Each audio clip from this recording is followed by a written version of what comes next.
What is up, Line Cook Nation? This is Ray DeLucci with the Line Cook Thoughts podcast. Hope you all are doing well and staying safe. Welcome back to another episode of the show. And in this episode, I wanted to talk about something that I've talked about before. And I really, I've been doing this for 4.5 years. And I think there are a lot of core messages that I really enjoy talking about. And a lot of things I really think are important for people in the food industry to hear and people in my audience to hear. And understanding throughout the course of 4.5 years that people drop off, people come back to listen. But this idea of not really caring what people think, because I think it's important to have some awareness, but not letting your movements, not letting your decisions, not letting your wants in your career or how you want to progress as a person be dictated by the fear of judgment. And also to realize that most people are so busy and raveled in their own problems, day-to-day life, jobs, careers, that they aren't giving as much weight as you think they are. So I really wanted to talk about that in the first part of the solo episode. And then in the back half, a little bit shorter of a section, I do want to talk a little bit about time allocation. A lot of people ask me, how do I do a podcast? How do I, write and all that? And, it's easier now not working 70 hours a week, but even back then, I was still doing all of it. And I kind of want to give a breakdown of kind of how I view time, how I view the ability to get things done, and what that means for me. So that is what this episode will be about. It's a solo episode. Before we get into this, just a friendly reminder that every Monday I put out the Line Cook Thoughts Prep List Items newsletter. This newsletter goes out every Monday with information that I've collected over the 4 years of doing this. Recently I've done a lot of look at staffing in the restaurant industry compared to pre-pandemic levels. I think this week I'm sending out a little bit about a new activity I've started in my life, and hopefully you all can enjoy and just relate to what I've been doing. Also, I shared last week on some stretching videos. I think a lot of us could do a little bit more stretching. I know, random stuff, right? That's the newsletter. That's the information I send out. So if that at all sounds interesting to you, go to linecookthoughts.com, put in your email, and hit subscribe. Also, if you're listening on Apple or Spotify, you have the ability to review. So please leave me a review for this podcast. Just want to say thanks, as always, for listening. Thanks for tuning into this week. Sorry for missing last week. It's been a crazy year so far. I can't believe we're already in June. It's just been going. My goal, though, to hit 52 episodes this year is still on pace, so let's keep it moving, and here we go. So when talking about the idea of not really caring what other people think, or moving in a way where that judgment isn't really affecting your decision making, I think it's really important for me to share, when I started out with Line Cook Thoughts, that I suffered with it a lot. So when I started the page, when I started doing the Instagram content, it was very much I was really not into sharing that I was doing it. Some of my good friends, Val, Kathleen, Cole, Rebecca, they knew that I was starting this project where I was going to share about people in the food industry. And that was something that I was really passionate about. But for some reason, there was this want for me to hide it. I did it, and I was doing something that I was really happy and excited to do, but I wanted to hide it for whatever reason. And I remember the first 2 weeks I was doing it, I set up the Line Cook Thoughts Instagram, and I didn't have my Instagram. I wasn't following it on my own page. I wasn't even following it because I didn't want anyone to have association with me. I wanted to kind of just be anonymous. And I remember going through why I wanted that, because eventually I started to say hey, I'm running this page and I want people to follow it, and obviously I want people that are close to me to follow it and people that I know to follow it and give me their thoughts and participate, because the whole point of Line Cook Thoughts is sharing people in the food world, and of course a lot of my friends and people I know are in the food world. So as I started making it, though, I was I don't know if I want to share it, and I realized that there was just I don't want to say embarrassed, but there was just something about putting myself out there and doing something new that probably no one would think I would do. That was scary. That was hard. It was difficult. And I don't want to obviously there's much harder things in the world than creating an Instagram account. But I think that there are a lot of people in the industry, not just in food, but in life in general, but I'm going to keep it to food in this, get so caught up in the idea of I can't do something because I'm afraid others are going to judge me on it. It's a very valid thing to recognize and feel, because I felt it and so many have felt it. And for me, I think starting Line Cook Thoughts was a really good lesson in the idea that there are things in life that I have to pursue, that I want to go after, that I want to create, put myself forward in, that are going to be challenging and that risk me failing in front of others. The risk of failing in front of other people is something that is terrifying. It's something that you don't want at first, And so for me, starting out Line Cook Thoughts, that was a big deal. And that was something that I was really worried about. Well, what if no one follows it? What if people think it's stupid? What if it doesn't resonate? And the more I did it and the more people followed along, the more of you have shown that you like this content and this page and have stuck with me over the last 4.5 years. I have proof now. I have proof not only for doing this, but for trying other things. And I think a lot of people in the food industry, we get so caught up in working for others and impressing others. And we need to, like in the food, you need to work for someone and you need to show them you're competent and you need to show them that you're into what you're doing. And so therefore you can get promoted or get trusted with new projects and this or that. So we're always looking for the validation of others, and we're always looking for validation in work, in life, in relationships, and everything in between. And I think a lot of times for people in food specifically, we overvalue validation in things we want to do that maybe others wouldn't expect us to do. In other words, we expect the same validation we get in like cooking a good meal and like that validation of a chef telling you you're good. We expect that same validation for saying, hey, I want to try this new project or I want to go out and venture into this new thing. We expect that someone's going to give us that validation as well. And oftentimes that doesn't exist. What it does exist is a fear that failing, that moving forward, that pushing forward, that doing the thing we want to do most will lead to judgment because we failed. And so for me, I think a big highlight and a big message that I wanted to come back to this podcast and a solo episode, because like I said, I feel like I've talked about this in the beginning. I've talked about it here and there. And I think how I live my life is, and I want to delineate real quick to say that you should care what people think about you. Like you should have a reputation. You should treat others fairly, kindly, with respect. Like you can't go through life being a total ass. But when we talk about not caring what people think, it's more so doing things that we know are going to fulfill ourselves and not worrying about judgment from other people, especially if we fail in front of them. Big difference in that. And like I said, and in the food industry, working in kitchens for the first 7 years of my time in the food world, all it was someone giving me direction or me trying to get the approval of someone above me or me trying to rank up and get the approval of the chef that I was working for or get a job and a chef tell me I was good. And like now, like I'm in a job and everyone looks for that in their roles.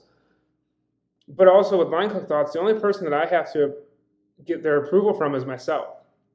The only person that I have to one up or compete with is past Ray, right? And it's different, right? When you go and do things on your own and when you go and focus on things on your own. It was the same fear when I left restaurants to get into like food manufacturing.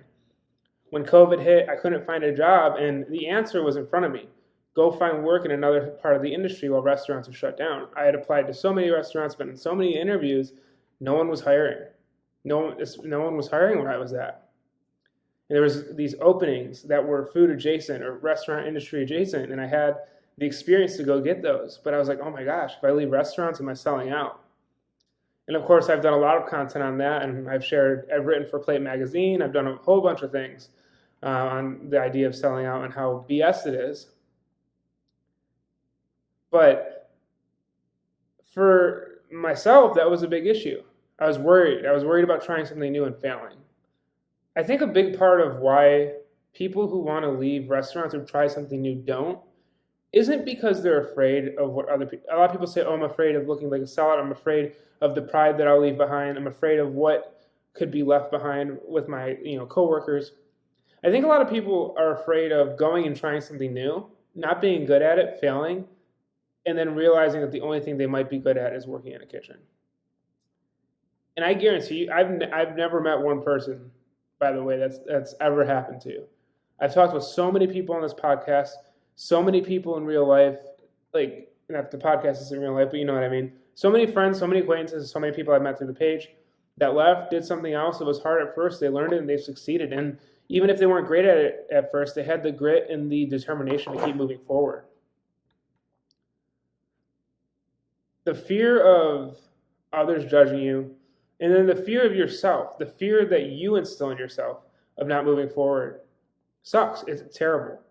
And that idea that, oh, I'm only going to be good at this, and then being afraid of being proven to that, which again, you won't be. Just like you're not just good at one thing. If you work in food, you have to realize how much you manage and how much you actually like work with and what skill sets you actually deploy in a day-to-day operation. But that idea that you're only good for one thing is so broken. It's not good. But we don't want to ever feel that, so we don't move forward, right? So that's like what I'm talking about here. Another big thing that I haven't really talked about, I don't think I've talked about too much in terms of this concept, the idea of sunk cost fallacy. The idea that leaving a restaurant job or leaving a job in general, leaving behind a project, leaving behind something that served you before but hasn't served you now, is somehow a failure. Is somehow you're losing. Somehow you've lost. And that just isn't how life works. It's just not how cooking works, not how skills work. For me, I left restaurants 3 years ago. You know, I've shared it on the podcast, shared it a lot of times on Instagram. And of course, I would not be able to hop on a line right now and compete with some of you listening. There's no shot. There's no shot at all. I'd probably get crushed. I'd probably get crushed my first 2 months. Because, you know, when you work at something, when you work at repetition, when you work at being determined in what you do, that does matter. But if you've put in time and you've put in energy into something and it's not working or not serving you anymore, you feel stuck or you're feeling you're in a rut, you're not growing, there's no like, oh, I've wasted all this time or I've lost all this time. I really think that people in the food world aren't taught how to take the skills they gained in cooking and the skills they've gained in restaurants and deploy them elsewhere, or at least manage how they basically tell other people what they've done. The smallest things sometimes have the biggest outcomes for other jobs. Say you're a sous chef, people management. You know how many manager positions there are in the food industry space? Managing people is a skill that a lot of companies look for. And a sous chef might be thinking, oh, I just have cooked and might not have created all the recipes, so who's going to hire me? But you manage the team. As you know, for sous chefs, you're often managing a couple cooks or more than like a dozen cooks. It depends on where you cook, but that's all something you have skills with. Inventory, prep lists, organization, planning, vendor communication, interpersonal communication with others, being able to learn, being able to adapt. I've also, you can go through the podcast, you can find guests that have gone into different realms, food media, food science. Maybe food science might be the one exception to what I'm about to say. But like other jobs or started their own thing, and you can go like writing, you can go look at anyone on the podcast. That most of them have started in kitchens. Jasmine, the last podcast that was released from Chow, she's working for a chef-focused mental health nonprofit. Like so many people on this show, like we have proof. It's not just me saying it. Although, for me, like I left restaurants, have a business degree from the CIA, went and have done other things in food manufacturing, food development, worked for food tech, food startups. Like I've done a bunch of stuff. But you go look at people in the guests from prior shows, go name any of them. They all started out in restaurants and did something different. They didn't have these extremely high-end degrees. They didn't have all these different, like there weren't these barriers. We put up so many barriers on where we're going and what we're doing and where we want to be and how we want to maneuver. But so many, just on this show alone, not let alone like people on Justin Khanna's show or Chris Spears' show or anyone else, just went and did it. They took the skills they had and they found a way to maneuver into other positions that they wanted. So fear being a huge thing that affects us. Fear being something a fear of judgment, fear of ourselves, judging ourselves, fear of failure, fear of not being able to do it. I think the biggest crime anyone can do for themselves in the food industry is not bet on themselves. Because if not you, then who's going to bet on yourself? I truly think that the more you bet on yourself and the more you bet on being able to succeed, the more things just happen for you. If you're the first thing, the first person, the first roadblock saying you're not going to make it or you're not going to get to where you want to go, then it's over. Because a lot of times people just don't understand. You might not understand your vision. They might not understand what you're looking for. Like when I left restaurants, not people in the food industry, like my family, my friends that don't cook. Oh, like, why don't you want to be in restaurants? Don't you want to be a famous chef? Like, no, I didn't. I don't. It's not what I want. They didn't understand that. And so for me, like leaving restaurants, I've always been supported, but they weren't like, you got to go like leave restaurants and you got to find your own path and you got to get into these different things. Like I just had to bet on myself that I was going to find my way to what I loved in the food world, part being Line Cook Thoughts. Because that wasn't the path for me. Now it's flipped. COVID hits, you want to be a chef. People are saying owning restaurants aren't a great financial venture. But if you know deep down in your heart of hearts that you want to be a chef, you're pushing forward. Everything shifts, everything moves, everything's refocused, and you keep betting on yourself. One of the most important pieces of advice I've gotten, and I don't want to say this to you in this way, but I was told this, is that so I'll frame it. Whenever I do content, whenever I try something new, maybe I had a meeting with someone or a podcast, didn't feel like we vibed well, maybe I overthink it. One of the best pieces of advice I've gotten from a mentor of mine says, you're not nearly as important as you think you are to other people. What does that mean? Doesn't mean that you're not an important person, doesn't mean that you don't matter, but we often overestimate how much care people have for what we do. Of course, your core people, your family, your close friends, who you work for, yes, they care. They should care, and you should care that they care. But Line Cook Thoughts is probably like 0.1% of anyone's life listening right now, right? Honestly, you won't hurt my feelings, but it's such a small percentage of what you focus on. If you're listening right now, this is like blimp in your day, and then everything, like there's so, whatever you're worried about right now, whatever you're excited about, whoever you're engaged in conversation with today, all the things that are going to happen, such a small percentage. But for me, on the other end, if I do a podcast and I feel like I don't hit my topic right, if I do an interview and I feel like I didn't represent the guest well enough, if I put out an Instagram post and I feel like it didn't resonate as much, I'm on this side thinking, oh my gosh, I suck. Like I'm a failure. My audience is going to think I'm so stupid, which some of you might. I don't know. I haven't asked. But what I'm trying to say is we only have our perspective. But if you were to think realistically on what you were doing and how it affected others, it's not like the weight is not nearly the same. And this ties back into not worrying about people judging you and failing. Most people aren't going to care. So if you go out and you try a new job and it doesn't work out, if you try a new venture, try launching something new with food media, try taking a class and just find it's not for you and you have to go do something else, no one's going to care. Like most people will not care. And people that do talk negative about it probably don't have much going on in their lives anyway. So it's like that's just the reality of it. So many things I've done. Like today, I'll give you a perfect example. So I'm working with this, I've really been interested in AI. It's been on the back burner. I've worked with ChatGPT, but I wanted to try this thing called Midjourney.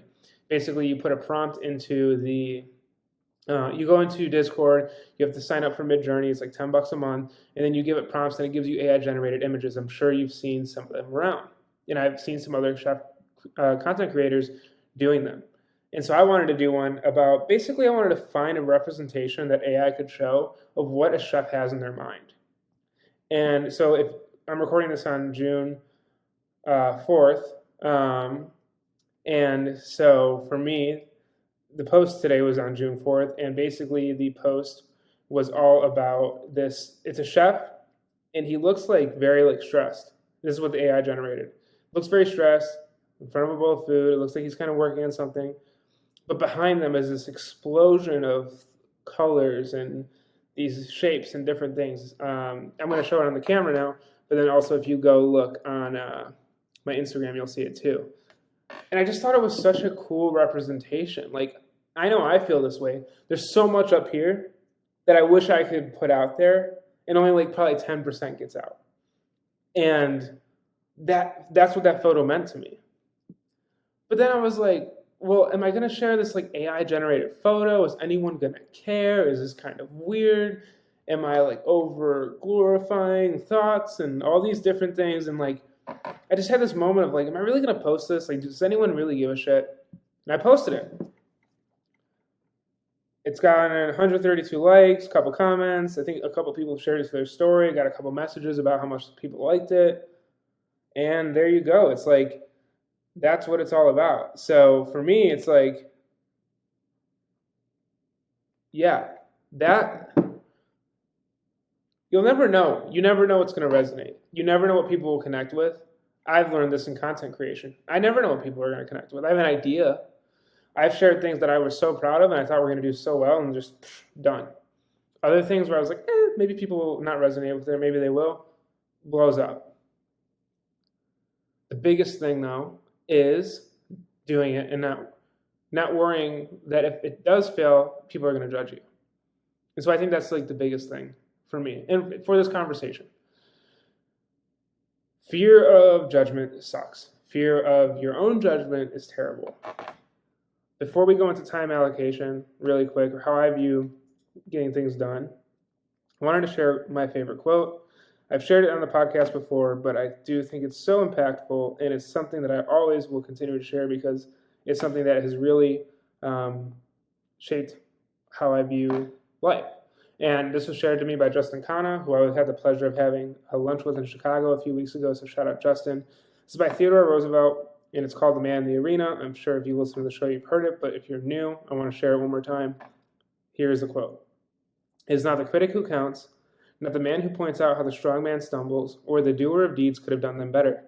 The credit belongs to the man who is actually in the arena, whose face is marred by dust and sweat and blood, who strives valiantly, who errs, who comes short again and again, who spends himself in a worthy cause, who at the best knows in the end the triumph of high achievement, and who at the worst, if he fails, at least fails while daring greatly, so that his place shall never be with those cold and timid souls who neither know victory nor defeat.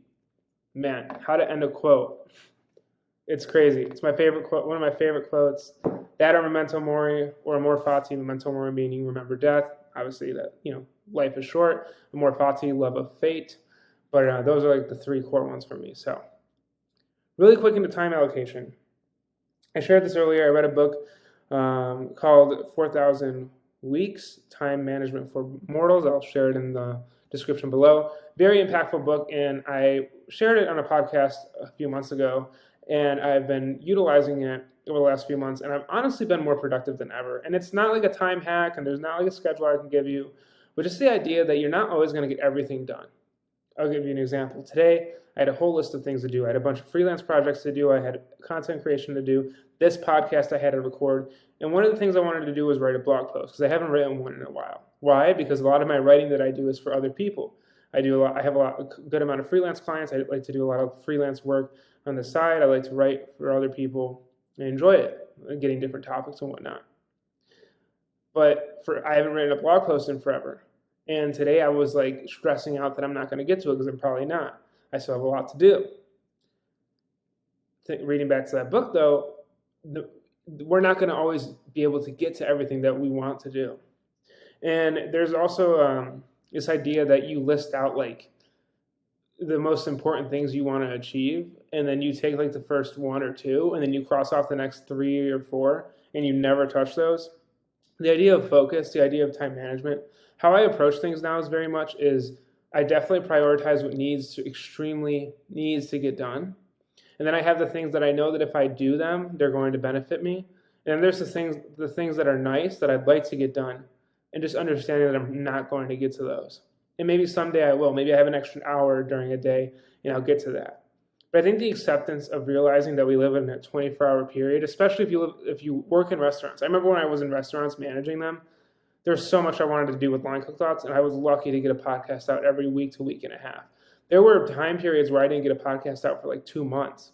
I started Line Cook Thoughts like 6 months before I started becoming a kitchen manager, and like just my schedule was insane. And now I'm busy, and I don't even know how I did it back then. So for me, I think the biggest thing is a relentless focus on what extremely needs to get done, your job, important things within your life, and then moving into something different, moving into things that are nice. I very much look at my time now in blocks. I think to-do lists are really, really important for myself. If you're like me, like my mind goes a mile a minute. There's so much going on, and I often forget things. So every day I start out with a to-do list. I have a phone in my app called Todoist. I write a to-do list, and I focus on that, and I try to knock out everything on that list. And a big thing for to-do lists, don't make them too long. Put on what you actually need to get done. Have things in your mind that maybe you want to do, but put the things in that need to get done, that are important, and that you need to complete. Save the stuff. This is what I do. I don't put anything in there that is like, oh, I'd like to do this. Like today, I would like to go fishing later.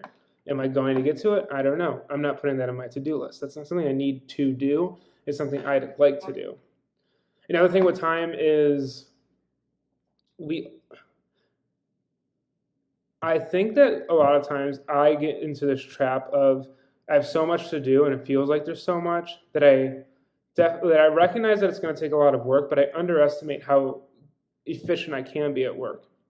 And so what I'll do is I'll set myself like blocks of time, an hour, 2 hours, and I'll focus in on that for like that hour. And you'd be surprised at how much you can get done in a really efficient 1 to 2 hour block. So for me, blocking time, to-do lists, making sure I am in a good spot. And the last thing I want to talk about time and just getting things done. I recently heard this idea that, motivation, like relying on motivation to do things is like the worst thing you could possibly do. What do I mean? We feel motivated in certain areas, but we'll never feel motivated if we're tired. We'll never feel motivated if we're working a lot. We'll never feel motivated if we have something else we're interested in. Where you start to get good at things is when you're disciplined. Having the discipline to set 15 minutes a day to read a book. Having the discipline to set 20 minutes a day to write something. 20 minutes to exercise. 20 minutes, having the discipline to show up. One of my favorite authors, Stephen Pressfield, he often says the hardest thing about writing isn't about what, the actual act of writing, but actually sitting down and giving yourself the space to do it. Having the discipline to put yourself in those situations to do the things that you want to do, that you're meant to do, that life is guiding you towards. And so for me, that has been the last biggest thing for time management, is making myself sit down and just 20 minutes, dude. You don't want to do it right now. Just get going on it, and then and then you're already in it, and then you're already done, right? This podcast, all day, I was working on stuff all day, and I was for me, getting in front of a camera now, it's not really my favorite thing. Just start recording. Here we are. We're near the end, and I've enjoyed it. This is why I like doing it. This is why I'm almost at 200 episodes. But even now, it's just putting myself in that realm to do things. So that's how I manage time. Those are my thoughts on the judgment of others. And yeah, this has been a solo episode. I think a lot of the solo episodes recently have been more like tools and ideas for food. This is more of a philosophical / I guess there's tools at the end. I like to mix up my solos, but the reason I brought up the judgment is I've talked to some people on the Instagram that have shared that they want to start some projects, but they're not sure when they should start. They're not sure what people think, and man, I hear it everywhere. The only advice, just start. You hear that and you're like, okay, I got to get a podcast mic and this and that. Just start. There's no better advice. There's no other thing to say than just start. So thank you all for listening. Hope you enjoyed this and would love to hear your thoughts. This has been the Line Cook Thoughts podcast. I'm your host, Ray DeLucci, and thank you for tuning into another episode 198. We're close to 200. Thank you all so much for listening this week. If you are listening on Apple or Spotify, please leave a review. An honest review is what I ask for. It helps me get better, lets me know what you think of the show. Also, if you would like to subscribe to the Prep List Items newsletter that goes out every Monday morning, go to linecookthoughts.com, put in your email, and hit subscribe. Thank you all for listening, and I'll see you on the next Line Cook Thoughts podcast.